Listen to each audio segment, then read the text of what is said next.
Hey, everybody, and welcome to the Scrappy Piano Teacher Podcast. My name is Jacqueline Mrozik. You can call me Jackie, and if you're new here, welcome. I am so glad that you're here, and if you don't yet subscribe. All right, so this week we are talking about communicating changes in your studio. I know it's been simmering on your brains. I know that you're thinking about the upcoming year.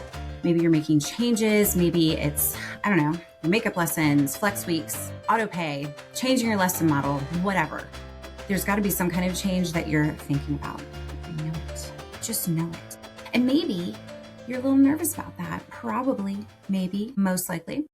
And that is, of course, normal, especially if you talk to other teachers. They're probably nervous about things as well. And when we make a change, what often happens is we're like, yes, this is going to happen. It's going to be amazing. And I can't wait. But then we open up the email to send it out to parents and we just stare at it and think like, what am I going to say? How do I get this across? Like, what's the best way to go about it? And you might even put it off for a little bit.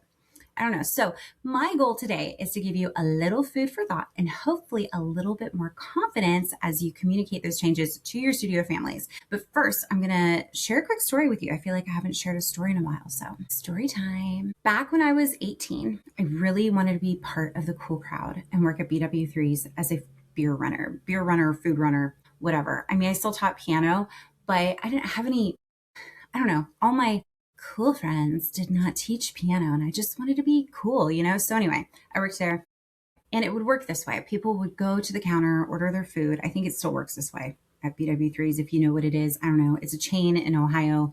I have no idea if it's across the country, probably. Anyway, it's just a fun food place where you go and watch sports and people like to drink beer. Anyway, so people will go to the counter, order their food, go sit down, and somebody would bring everything out.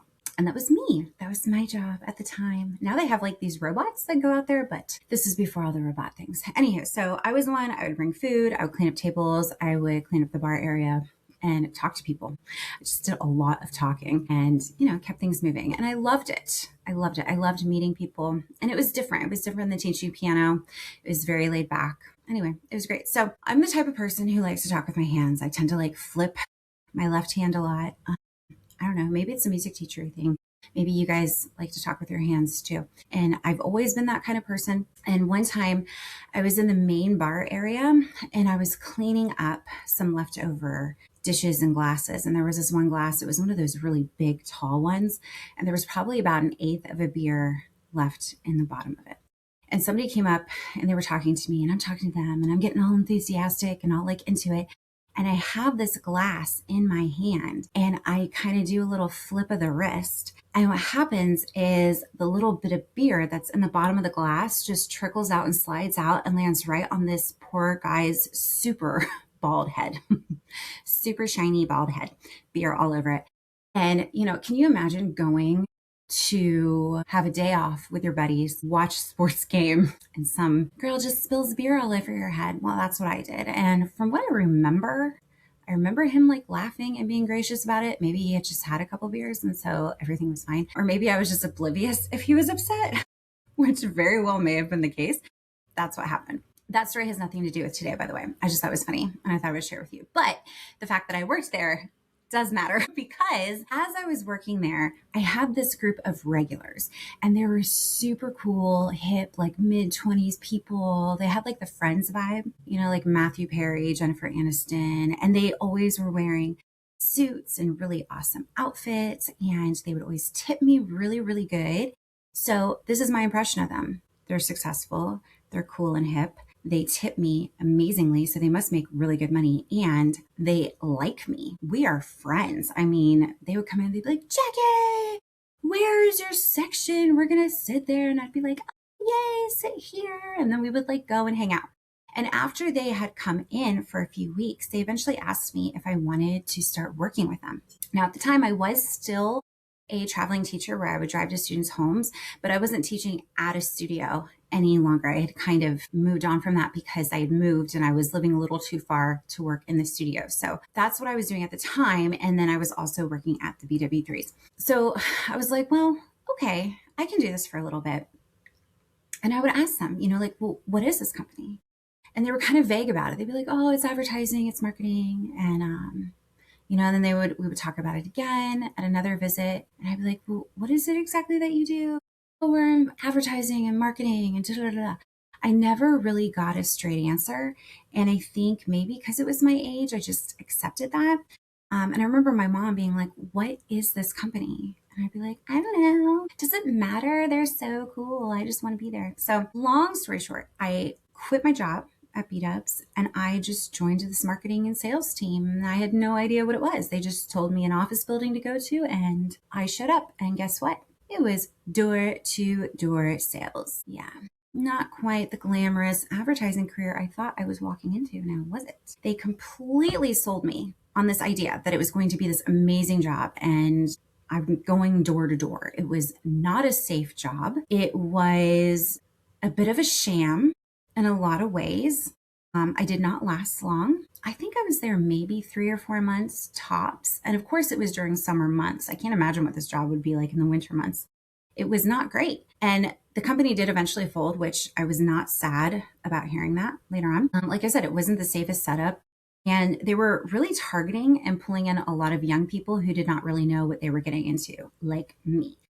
But I will say this as far as this experience goes. I learned a lot, like a lot. I got quite a very immediate education in the marketing and advertising world because they really drilled into us communication. You have this like super quick pitch. People are opening the doors. You only have like, you almost have to get that hook. It was that before social media happened, you know how you have to have a hook on social media and really grab people's attention. That's what we had to do way before that happened. We had to ask a lot of clarifying questions, get them to nod their heads. That was a big thing I remember is like, get them to nod their heads. So you nod your head and then they start nodding their heads. And then it's like this thing that makes them want to say yes. Help them really understand what you were saying. Be very clear. Get them to see the deal, get them to hear the deal and say it more than one way. And bring up possible concerns before they do. We had lots of words for this and lots of acronyms, and we would practice on each other. We had to make sure the person is not sitting there thinking, wait, what is actually happening? They're sitting there thinking like, oh, I'm so glad this person came to my door. This is the best deal ever. And they also talked about this idea called the rule of 7, which I've heard in multiple places. I've heard about it in homeschooling. I've heard about it in all kinds of places. I can't really find super scientific data to back this up. I looked, but maybe it's out there and I just didn't look deep enough. But it's basically a marketing idea that people may need to see or hear something several times before it really sticks. So again, I haven't found concrete evidence of this, but the general idea makes sense. And I do think that it's true. People need repetition. And if we do get a little bit more research based, what I did find is that learning science talks about the spacing effect, which is the idea that we tend to remember things better when we come back to them over time instead of hearing everything once in one big clump. And of course, as music teachers, I think we already know this. You know, we see it all the time. We don't teach a student a musical concept one time and be like, this is what a staccato is and move your hand like this. And then we leave it at that, right? We come back to it again and again and again and again, and we have to explain it different ways. We have to have them see it visually. We have to have them move a certain way. We have to have them hear it. People need repetition, not just our students, but our parents do as well. So if you think about it, if we send out an email in August and then in February we have a situation and we're like, my gosh, didn't you just read the email that I sent back in August? My gosh, what is wrong with you? Like, no, they need to see it multiple times. And I do get it. I mean, sometimes we don't want to be annoying or we do feel like we send it out. If you have respect for me, you're going to read this and you're going to remember it. But that's just not the way that human beings are. But we have to remember too, that as a teacher, this is our job. We're thinking about this kind of stuff all the time. You're listening to a podcast about it. So you might be talking to other teacher friends about this all the time. It's constantly going on in our brains. It is not constantly going on in the parents of your students' brains. So they're not always thinking about piano lesson tuition or drum lesson schedules or guitar lesson makeup policies. You know, they're not thinking about these things all the time. They're working, they're driving kids around, they're keeping up with crazy schedules, they're answering school emails. Like, it's hard being a parent at this time and age. I have to tell you, there's a lot expected of parents. And there's like this, I don't know, keeping up with the Joneses, or what's that expression, you know, keeping up with everybody else.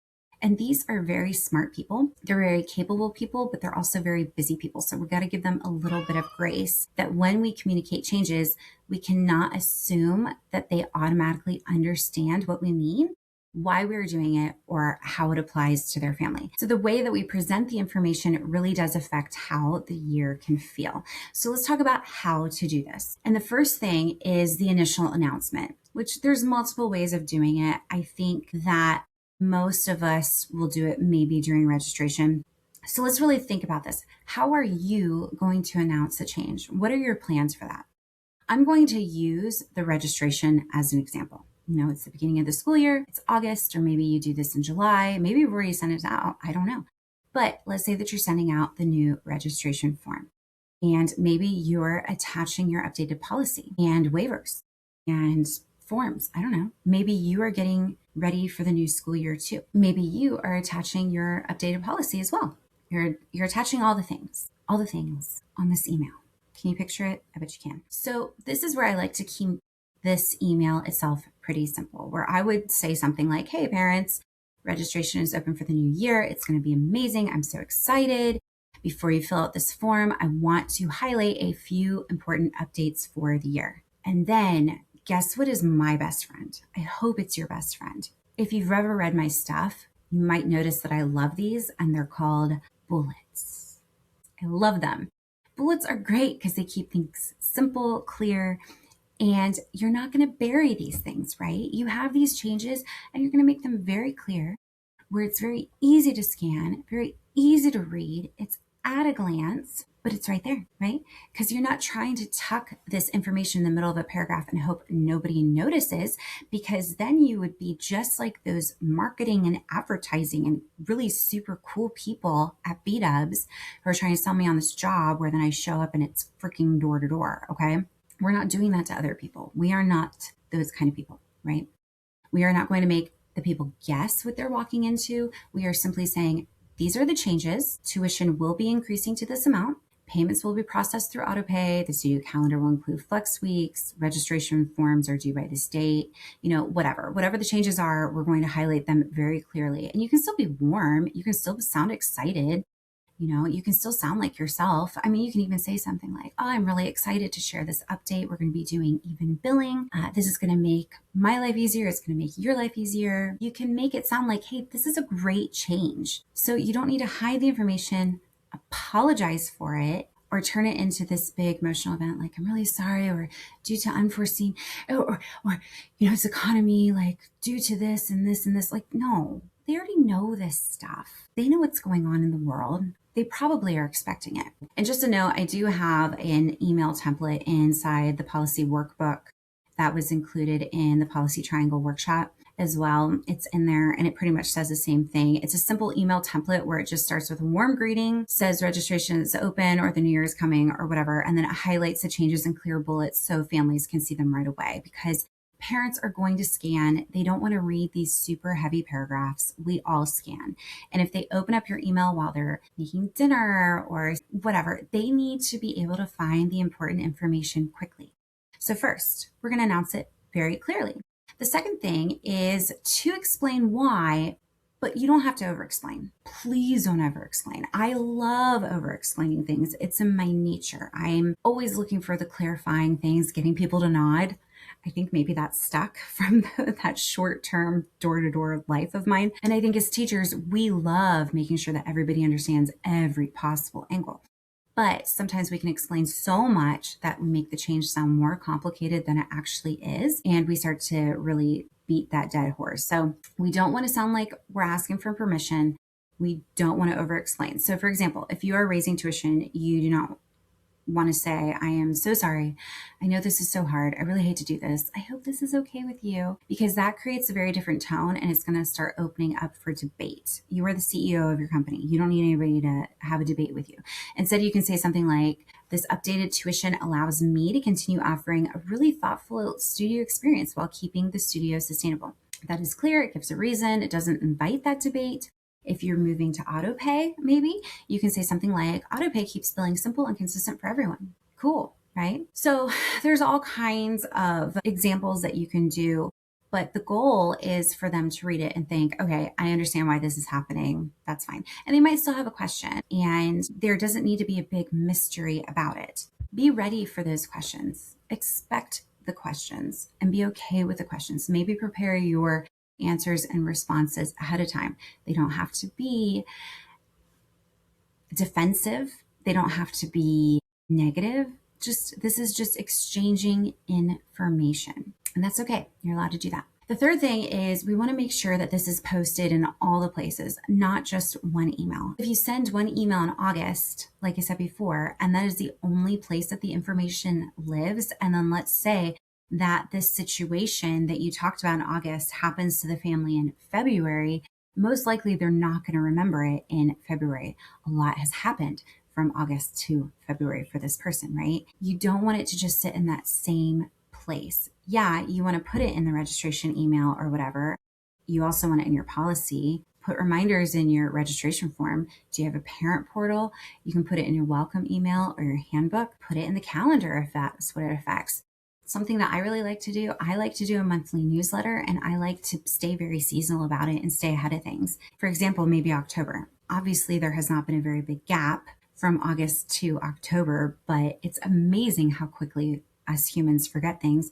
So I have a fall break in October. So what I would say at the beginning is I would be like, please make note of our fall break. Thanks to our even billing model, we don't have to worry about tuition being any different. It will be the same regardless of how many weeks there are in this month. And by doing that, I am attacking that argument in the first place of being like, well, hold on, there's only 3 weeks in this month. Why are we paying more? You're clarifying that beforehand. And if somebody responds and they say that, like, hey, should we be paying less? Then you can again be like, oh, that's a great question.